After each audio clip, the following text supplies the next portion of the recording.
प्रस्तुत है भीष्म साहनी द्वारा रचित कहानी चीफ की दावत। आज मिस्टर श्यामनाथ के घर चीफ की दावत थी।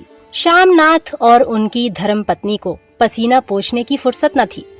पत्नी ड्रेसिंग गाउन पहने, उलझे हुए बालों का जूड़ा बनाए, मुंह पर फैली हुई सुर्खी और पाउडर को मले, और मिस्टर श्यामनाथ सिगरेट पर सिगरेट फूंकते हुए चीजों की फहरिस्त हाथ में थामे एक कमरे से दूसरे कमरे में आ जा रहे थे।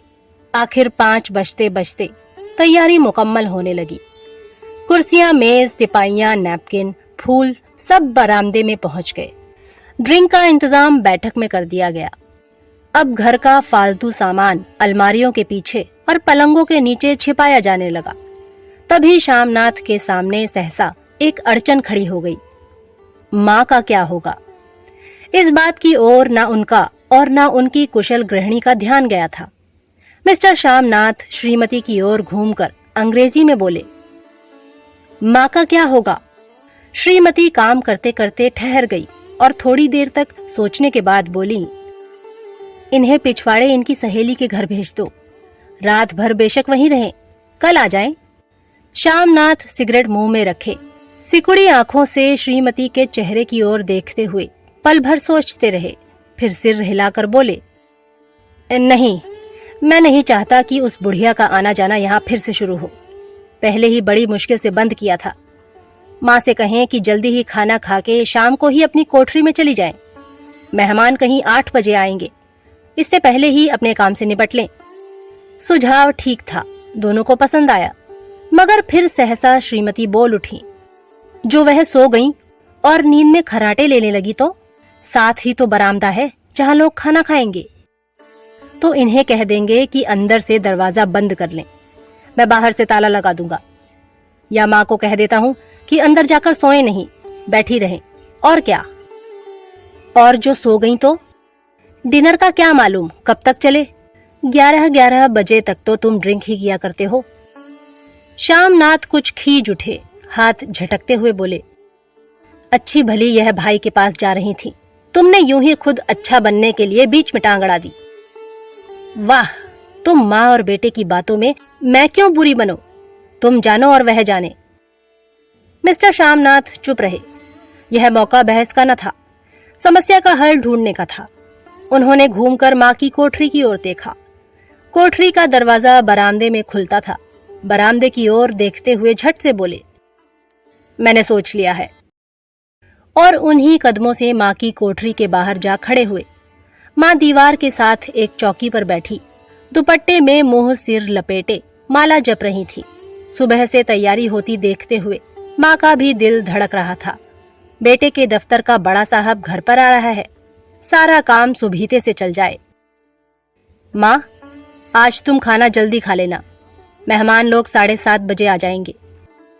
माँ ने धीरे से मुंह पर से दुपट्टा हटाया और बेटे को देखते हुए कहा, आज मुझे खाना नहीं खाना है बेटा, तुम तो जानते हो मांस मछली बने तो मैं कुछ नहीं खाती।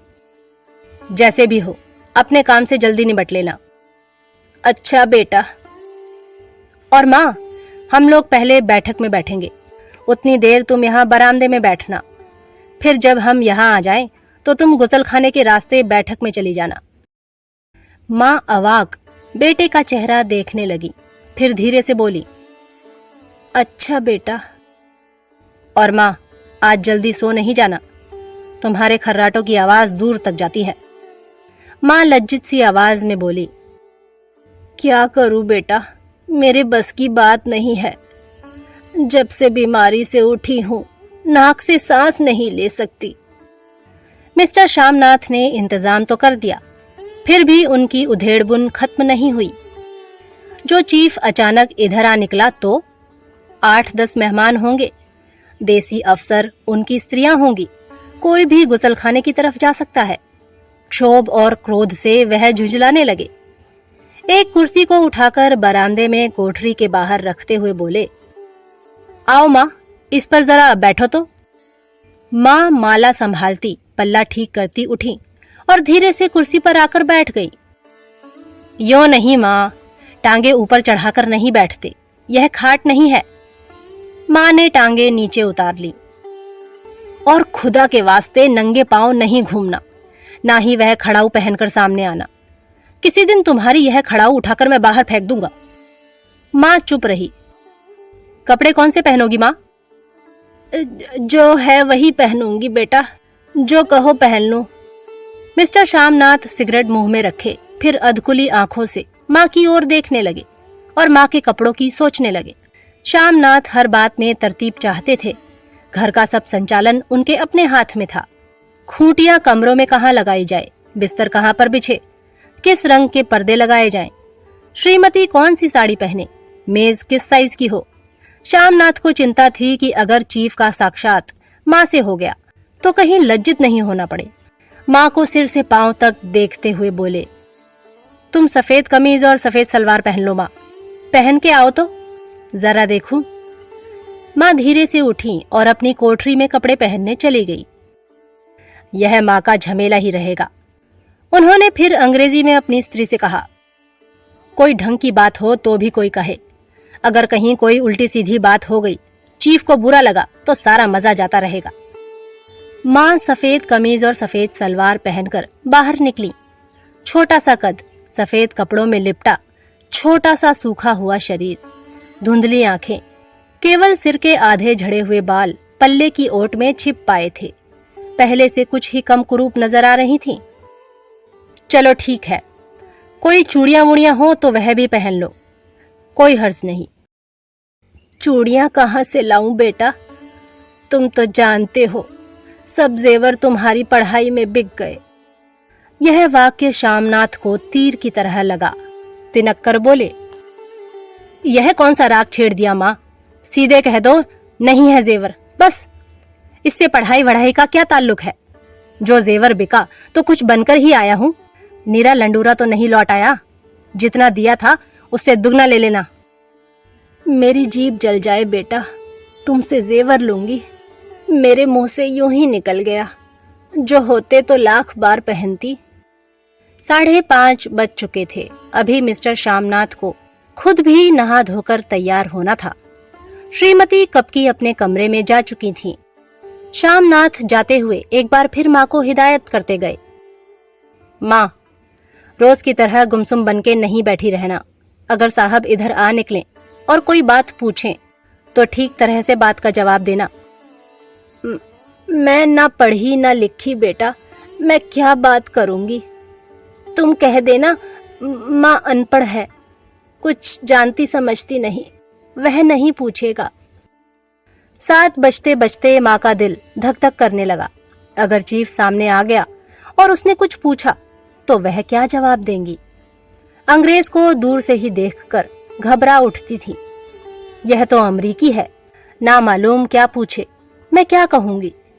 माँ का जी चाहा कि चुपचाप पिछवाड़े विधवा सहेली के घर चली जाए, मगर बेटे के हुक्म को कैसे टाल सकती थी। चुपचाप कुर्सी पर से टांगे लटकाए वहीं बैठी रही। एक कामयाब पार्टी वह है जिसमें ड्रिंक कामयाबी से चल जाए। श्यामनाथ की पार्टी सफलता के शिखर चूमने लगी। वार्तालाप उसी रौ में बह रहा था जिस रौ में गिलास भरे जा रहे थे। कहीं कोई रुकावट न थी, कोई अड़चन न थी। साहब को विस्की पसंद आई थी, मेम साहब को पर्दे पसंद आए थे, सोफा कवर का डिजाइन पसंद आया था, कमरे की सजावट पसंद आई थी। इससे बढ़कर क्या चाहिए। साहब तो ड्रिंक के दूसरे दौर में ही चुटकुले और कहानियां कहने लग गए थे। दफ्तर में जितना रौब रखते थे, यहाँ पर उतने ही दोस्त परवर हो रहे थे। और उनकी स्त्री काला गाउन पहने, गले में सफेद मोतियों का हार, सेंट और पाउडर की महक से ओत प्रोत, कमरे में बैठी सभी देसी स्त्रियों की आराधना का केंद्र बनी हुई थी। बात बात पर हंसती, बात बात पर सिर हिलाती और श्यामनाथ की स्त्री से तो ऐसे बात कर रही थीं जैसे उनकी पुरानी सहेली हो। और इसी रो में पीते पिलाते 10:30 बज गए। वक्त गुजरते पता ही न चला। आखिर सब लोग अपने अपने गिलासों में से आखिरी घूंट पीकर खाना खाने के लिए उठे और बैठक से बाहर निकले। आगे आगे श्यामनाथ रास्ता दिखाते हुए, पीछे चीफ और दूसरे मेहमान। बरामदे में पहुंचते ही श्यामनाथ सहसा ठिठक गए। जो दृश्य उन्होंने देखा उससे उनकी टांगें लड़खड़ा गई और क्षण भर में सारा नशा हिरन होने लगा। बरामदे में ऐन कोठरी के बाहर माँ अपनी कुर्सी पर ज्यों की त्यों बैठी थी, मगर दोनों पांव कुर्सी की सीट पर रखे हुए और सिर दाएं से बाएं और बाएं से दाएं झूल रहा था और मुंह में से लगातार गहरे खर्राटों की आवाजें आ रही थी। जब सिर कुछ देर के लिए टेढ़ा होकर एक तरफ को थम जाता तो खर्राटे और भी गहरे हो उठते और फिर जब झटके से नींद टूटती तो सिर फिर दाएं से बाएं झूलने लगता। पल्ला सिर पर से खिसक आया था और माँ के झरे हुए बाल आधे गंजे सिर पर अस्त व्यस्त बिखर रहे थे। देखते ही श्यामनाथ क्रुद्ध हो उठे। जी चाहा कि माँ को धक्का देकर उठा दे और उन्हें कोठरी में धकेल दे, मगर ऐसा करना संभव न था। चीफ और बाकी मेहमान पास खड़े थे। माँ को देखते ही देसी अफसरों की कुछ स्त्रियां हंस दी कि इतने में चीफ ने धीरे से कहा, पुअर डियर। माँ हड़बड़ा के उठ बैठी। सामने खड़े इतने लोगों को देखकर ऐसी घबराए कि कुछ कहते ना बना। झट से पल्ला सिर पर रखती हुई खड़ी हो गई और जमीन को देखने लगी। उनके पांव लड़खड़ाने लगे और हाथों की उंगलियां थर-थर कांपने लगी। माँ, तुम जाके सो जाओ। तुम क्यों इतनी देर तक जाग रही थी? और खिसियाई हुई नजरों से श्यामनाथ चीफ के मुंह की ओर देखने लगे। चीफ के चेहरे पर मुस्कुराहट थी। वह वहीं खड़े खड़े बोले, नमस्ते। माँ ने झिझकते हुए अपने में सिमटते हुए दोनों हाथ जोड़े, मगर एक हाथ दुपट्टे के अंदर माला को पकड़े हुए था, दूसरा बाहर। ठीक तरह से नमस्ते भी न कर पाई। श्यामनाथ इस पर भी खिन्न हो उठे। इतने में चीफ ने अपना दायां हाथ मिलाने के लिए माँ के आगे किया। माँ और भी घबरा उठी। माँ, हाथ मिलाओ। पर हाथ कैसे मिलाती? दाएं हाथ में तो माला थी। घबराहट में माँ ने बायां हाथ ही साहब के दाएं हाथ में रख दिया। श्यामनाथ दिल ही दिल में जल उठे। देसी अफसरों की स्त्रियां खिलखिलाकर हंस पड़ी। यूं नहीं माँ, तुम तो जानती हो दायां हाथ मिलाया जाता है, दायां हाथ मिलाओ। मगर तब तक चीफ माँ का बायां हाथ ही बार बार हिलाकर कह रहे थे, हाउ डू यू डू? कहो माँ, मैं ठीक हूँ, खैरियत से हूँ। माँ कुछ बड़बड़ाई। माँ कहती हैं मैं ठीक हूँ। कहो माँ, हाउ डू यू डू? माँ धीरे से सकुचाती हुई बोली, हाउ डू डू। एक बार फिर कह कहा उठा। वातावरण हल्का होने लगा। साहब ने स्थिति संभाल ली थी। लोग हंसने चहकने लगे थे। श्यामनाथ के मन का क्षोभ भी कुछ कुछ कम होने लगा था। साहब अपने हाथ में माँ का हाथ अब भी पकड़े हुए थे और माँ सिकुड़ी जा रही थी। साहब के मुंह से शराब की बू आ रही थी। श्यामनाथ अंग्रेजी में बोले, मेरी माँ गांव की रहने वाली है, उम्र भर गांव में रही हैं, इसलिए आपसे लजाती हैं। साहब इस पर खुश नजर आए। बोले, सच? मुझे गांव के लोग बहुत पसंद है। तब तो तुम्हारी माँ गांव के गीत और नाच भी जानती होंगी। चीफ खुशी से सिर हिलाते हुए माँ को टिकटिकी बांधे देखने लगे। माँ, साहब कहते हैं कोई गाना सुनाओ, कोई पुराना गीत, तुम्हें तो कितने ही याद होंगे। माँ धीरे से बोली, मैं क्या गाऊंगी बेटा, मैंने कब गाया है। वाह माँ, मेहमान का कहा भी कोई टालता है। साहब ने इतना रीझ से कहा है, नहीं गाओगी तो साहब बुरा मानेंगे। मैं क्या गाऊं बेटा, मुझे क्या आता है। वाह, कोई बढ़िया टप्पे सुना दो, 2 पत्तर अनारा दें। देसी अफसर और उनकी स्त्रियों ने इस सुझाव पर तालियां पीटी। माँ कभी दीन दृष्टि से बेटे के चेहरे को देखती, कभी पास खड़ी बहू के चेहरे को। इतने में बेटे ने गंभीर आदेश भरे लिहाज में कहा, माँ। इसके बाद हाँ या ना सवाल ही ना उठता था। माँ बैठ गई और क्षीण दुर्बल लरचती आवाज में एक पुराना विवाह का गीत गाने लगी। हरियाणी माए हरियाणी भेड़े, हरिया ते भागी भरिया है। देसी स्त्रियां खिलखिला के हंस उठी। 3 पंक्तियां गा के माँ चुप हो गई। बरामदा तालियों से गूंज उठा।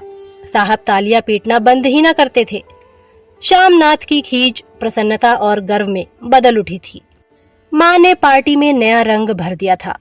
तालियां थमने पर साहब बोले, पंजाब के गांव की दस्तकारी क्या है? श्यामनाथ खुशी से झूम रहे थे। बोले, ओह बहुत कुछ साहब। मैं आपको एक सेट उन चीजों का भेंट करूंगा, आप उन्हें देखकर खुश होंगे। मगर साहब ने सिर हिलाकर अंग्रेजी में फिर पूछा, नहीं, मैं दुकानों की चीज नहीं मांगता। पंजाबियों के घरों में क्या बनता है? औरतें खुद क्या बनाती हैं? श्यामनाथ कुछ सोचते हुए बोले, लड़कियां गुड़िया बनाती हैं और फुलकारियां बनाती हैं। फुलकारी क्या? श्यामनाथ फुलकारी का मतलब समझाने की असफल चेष्टा करने के बाद माँ को बोले, क्यों माँ, कोई पुरानी फुलकारी घर में है? माँ चुपचाप अंदर गईं और अपनी पुरानी फुलकारी उठा लाईं। साहब बड़ी रुचि से फुलकारी देखने लगे। पुरानी फुलकारी थी। जगह जगह से उसके तागे टूट रहे थे और कपड़ा फटने लगा था। साहब की रुचि को देखकर श्यामनाथ बोले, यह फटी हुई है साहब, मैं आपको नई बनवा दूंगा। माँ बना देंगी? क्यों माँ, साहब को फुलकारी बहुत पसंद है। इन्हें ऐसी ही एक फुलकारी बना दोगी ना? माँ चुप रही, फिर डरते डरते धीरे से बोली, अब मेरी नजर कहाँ है बेटा, बूढ़ी आंखें क्या देखेंगी। मगर माँ का वाक्य बीच में ही तोड़ते हुए श्यामनाथ साहब को बोले, वह जरूर बना देंगी, आप उसे देखकर खुश होंगे।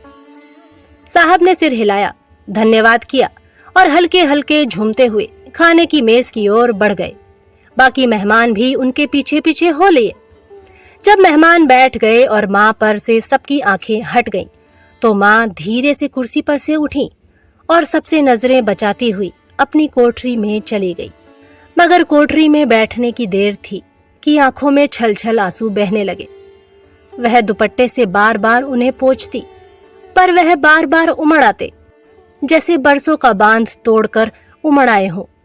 माँ ने बहुतेरा दिल को समझाया, हाथ जोड़े, भगवान का नाम लिया, बेटे के चिरायु होने की प्रार्थना की, बार बार आंखें बंद की, मगर आंसू बरसात के पानी की तरह जैसे थमने में ही नहीं आते थे।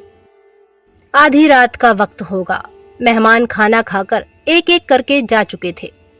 माँ दीवार से सटकर बैठी आंखें फाड़े दीवार को देखे जा रही थी। घर के वातावरण में तनाव ढीला पड़ चुका था। मोहल्ले की निस्तब्धता श्यामनाथ के घर भी छा चुकी थी। केवल रसोई में प्लेटों के खनकने की आवाज आ रही थी। तभी सहसा माँ की कोठरी का दरवाजा जोर से खटकने लगा।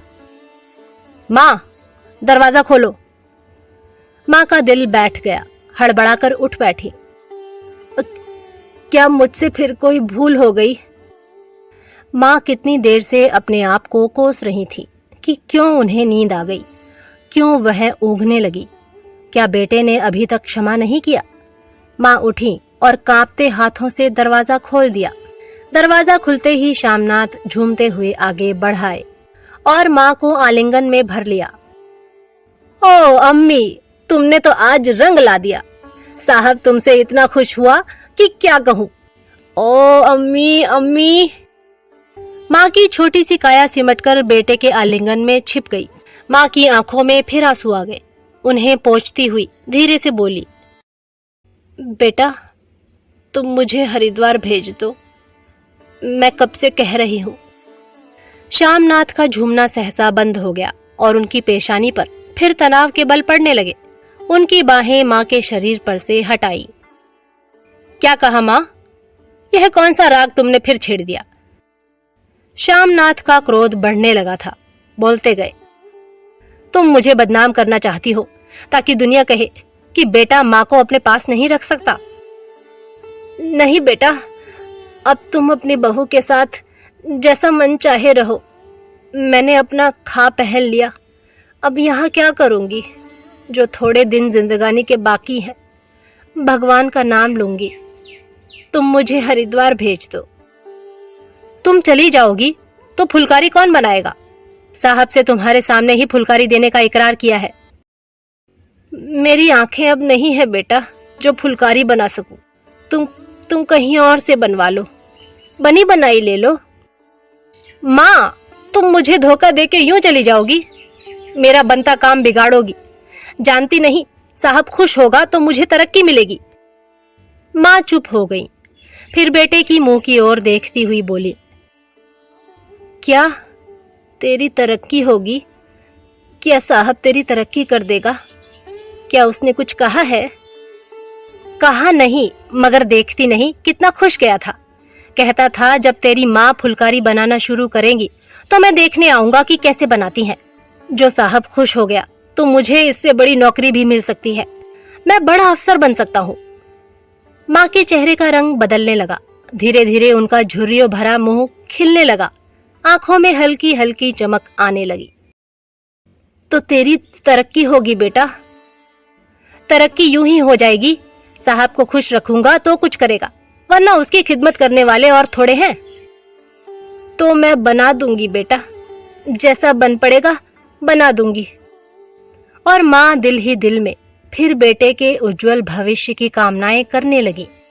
और मिस्टर श्यामनाथ अब सो जाओ माँ कहते हुए तनिक लड़खड़ाते हुए अपने कमरे की ओर घूम गए। तो ये थी भीष्म साहनी द्वारा लिखी प्रसिद्ध कहानी चीफ की दावत। अगली बार फिर एक नई कहानी के साथ आपसे मुलाकात होगी। तब तक के लिए नमस्कार।